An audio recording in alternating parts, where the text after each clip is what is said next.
हरे कृष्णा। परम भगवान श्री कृष्ण का स्वरूप अत्यंत सुंदर है। कई बार भक्तगण उनकी तुलना चंद्रमा से करते हैं तो कई बार कमल के साथ, लेकिन भगवान के सुंदर दिव्य विग्रह की जितनी भी उपमाएं दी जाए वो कम पड़ती हैं, क्योंकि उनका मुख कमल तेजोमय दैदीप्यमान कमल दल के समान आकर्षक है, जिसकी उपमा या जिसकी तुलना किसी भी और वस्तु से नहीं की जा सकती, और इसीलिए उन्हें सर्व आकर्षक कृष्ण कहा जाता है। और ऐसे भगवान श्री कृष्ण को प्रिय है ये मार्गशीर्ष मास, इसलिए इस मास में हम विशेषकर उनकी पूजा आराधना करते हैं और उनकी दिव्य कथाओं का श्रवण भी करते हैं। तो चलिए आज की हमारी इसी मार्गशीर्ष मास कथा श्रृंखला को आगे बढ़ाते हैं और सुनते हैं आज की मार्गशीर्ष मास कथा। आइए आज की कथा आरंभ करते हैं।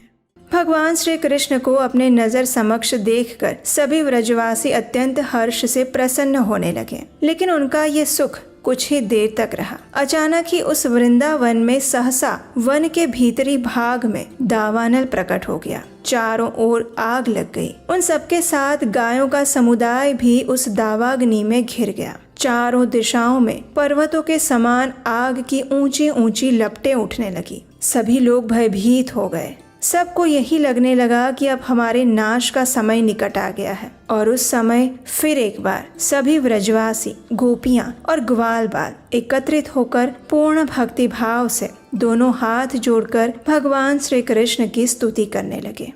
यथा संरक्षितं ब्रह्मन् सर्वापत्स्वेव नः कुलं तथा रक्षां कुरु पुनर्दा दावाग्निर्मधुसूदन त्वमिष्टदेवतास्माकं त्वमेव कुलदेवता वह्निर्वा वरुणो वा अपि चंद्रो वा सूर्य एव वा।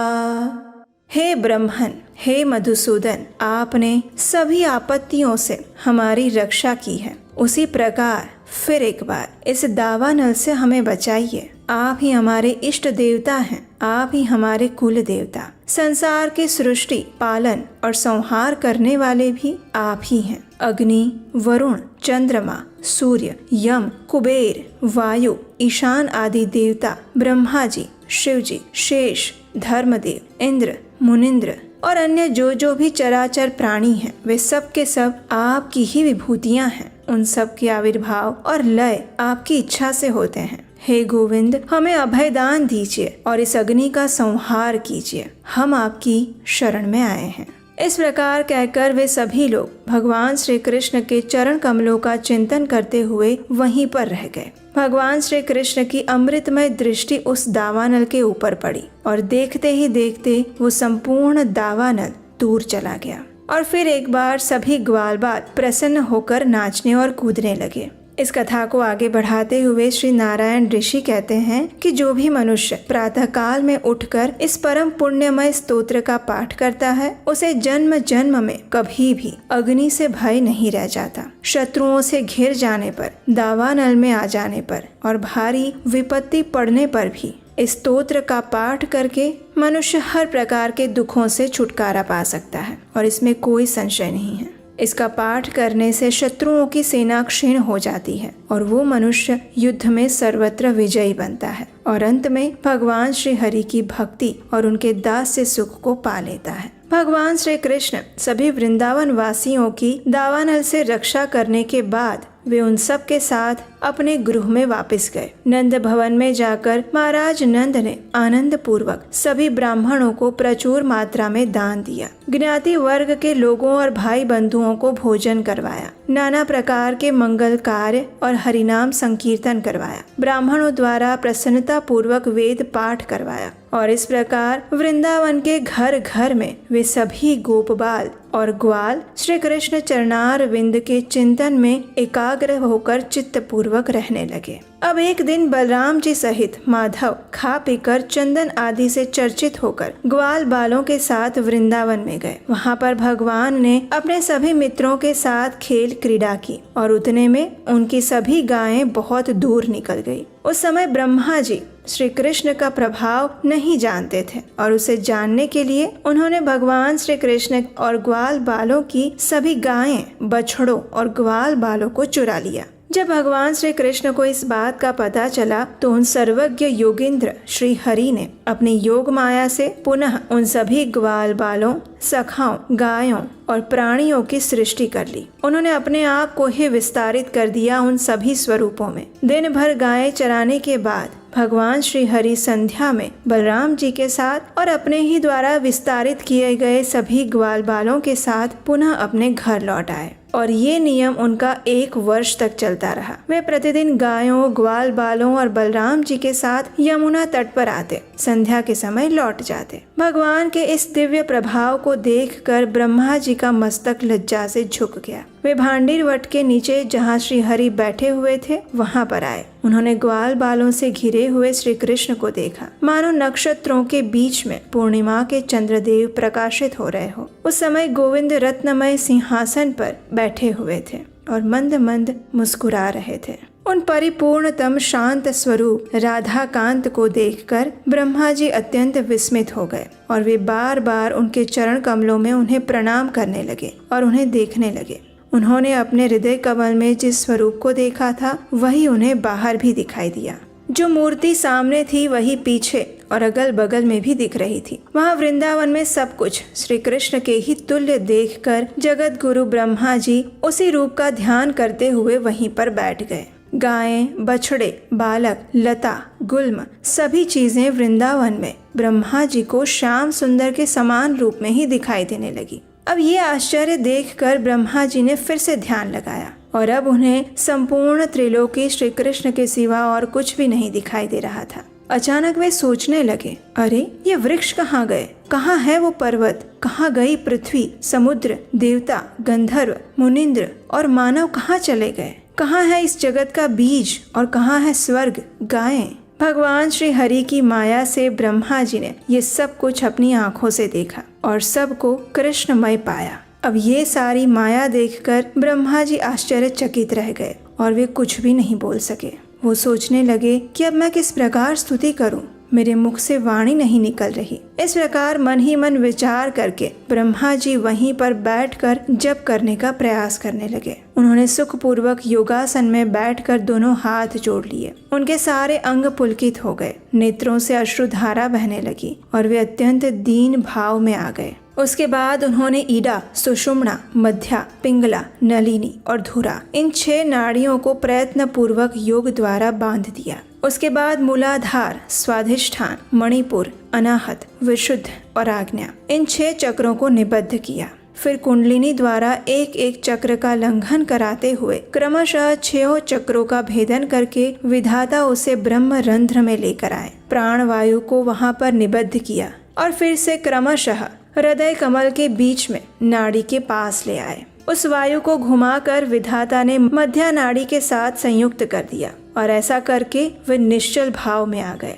पूर्व काल में श्री हरि ने उन्हें जिसका उपदेश दिया था उसी परम उत्तम दशाक्षर मंत्र का वे जप करने लगे। श्री कृष्ण के चरणार बिंदु का ध्यान करते हुए 1 मुहूर्त तक जप करने के बाद ब्रह्मा जी ने अपने हृदय कमल में उनके तेजोमय स्वरूप को देखा। ब्रह्मा जी ने ब्रह्म रंध्र में जिस स्वरूप को देखा और हृदय कमल में जिसकी झांकी की वही रूप बाहर भी दृष्टिगोचर हो रहा था और ये परम आश्चर्य देखकर उन्होंने परमेश्वर की स्तुति करना आरंभ किया। पूर्व काल में एकार्णव जल में शयन करने वाले भगवान श्री हरि ने ब्रह्मा जी को एक स्तोत्र का उपदेश दिया था और उसी स्तोत्र के द्वारा विधाता ने फिर से भक्ति भाव से मस्तक झुकाकर परमेश्वर का विधिवत स्तवन करना आरंभ किया। ब्रह्मा जी ने कहा, हे प्रभु, जो सर्व स्वरूप, सर्वेश्वर, समस्त कारणों के कारण और सबके लिए अनिर्वचनीय है, उन कल्याण स्वरूप श्री कृष्ण को मैं नमन करता हूँ। जिनका श्री विग्रह नवीन मेघमाला के समान श्याम और सुंदर है, जो संपूर्ण जीवों में स्थित रहकर भी उनसे लिप्त नहीं होते, जो साक्षी स्वरूप है, सर्व स्वरूप, सबके बीज रूप, स्व आत्मा राम, पूर्ण काम,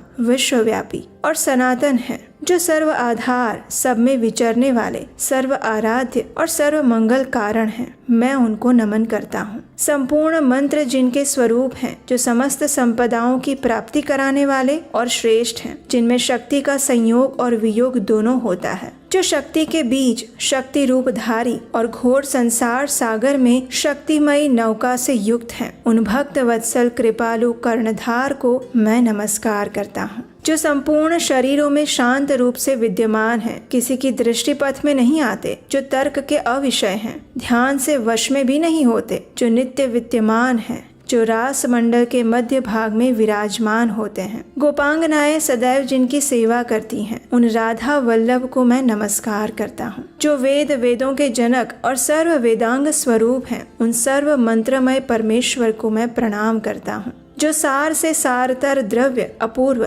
अनिर्वचनीय, स्वतंत्र और अस्वतंत्र हैं, उन यशोदा नंदन का मैं भजन करता हूँ। जो सुख दुख सुखद दुखद पुण्य पुण्यदायक शुभद और शुभ बीज हैं, उन परमेश्वर को मैं प्रणाम करता हूँ। इस प्रकार स्तुति करने के बाद ब्रह्मा जी ने भगवान की गायें और बालक उन्हें वापस लौटा दिए। पृथ्वी पर दंडवत पड़कर रोते हुए प्रणाम करने लगे और फिर जगत सृष्टा ब्रह्मा जी ने अपनी आंखें खोलकर श्री हरि के दर्शन किए। ब्रह्मा जी द्वारा किए गए इस स्तोत्र और स्तुति के विषय में ऋषि नारायण कहते हैं कि जो भी मनुष्य ब्रह्मा जी के द्वारा किए गए इस स्तोत्र का प्रतिदिन भक्ति भाव से पाठ करता है, वो इस संसार में सुख भोग कर अंत में श्री हरि के धाम को प्राप्त करता है। वहाँ उसे अनुपम दास्य सुख और परमेश्वर के निकट स्थान मिलता है। और इस प्रकार भगवान की स्तुति वंदना करने के बाद ब्रह्मा जी अपने लोक में चले गए और भगवान श्री कृष्ण ग्वाल बालों के साथ अपने घर लौट आए। उस दिन गायों, बछड़ों और ग्वाल बालों ने 1 वर्ष के बाद अपने घर में प्रवेश किया था, लेकिन भगवान श्री कृष्ण की माया से वो 1 वर्ष उन्हें 1 दिन के जैसा ही लग रहा था। गोप और गोपियां भी कुछ नहीं समझ पाई और इस प्रकार भगवान श्री कृष्ण ने ब्रह्मा जी का मान भंग किया। तो ये थी आज की मार्गशीर्ष मास विशेष कथा।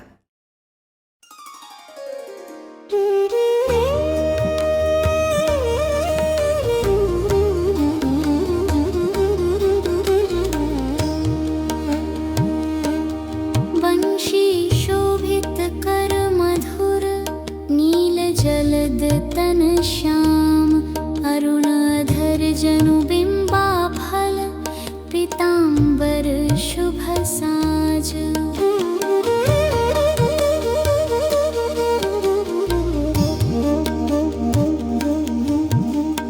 जय मनमोहन मदन छवि कृष्ण चंद्र महाराज करहु कृपा हे रवि तनय राखहु जन की लाज।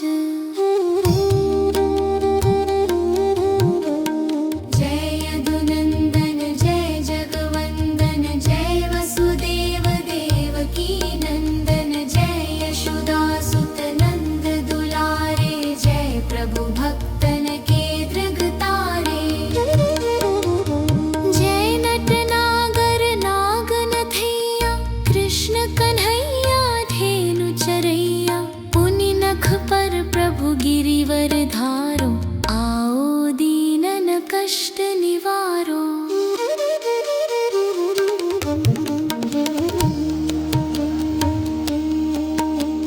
वंशी मधुर अधर धरि तेरी होवे पूर मनोरथ मेरो। आओ हरि पुनि माखन चाखो आज लाज भारत की राखो।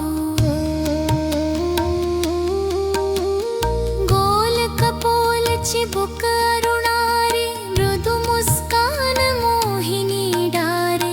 रंजित राजीव नयन विशाला मोर मुकुट वैजयंती माला।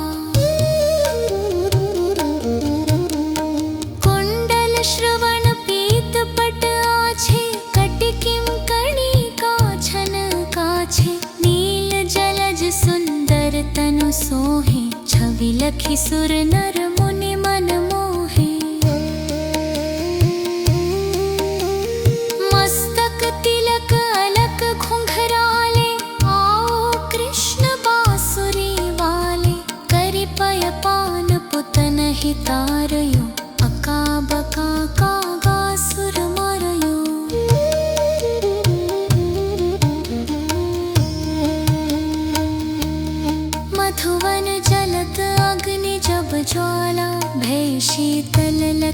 रही नंद लाला। सुरपति जब ब्रज चढ़यो रिसाई, मसूर धार वारी वर्षाई। लगत लगत ब्रज चहन बहायो, गोवर्धन नख धारी बचायो।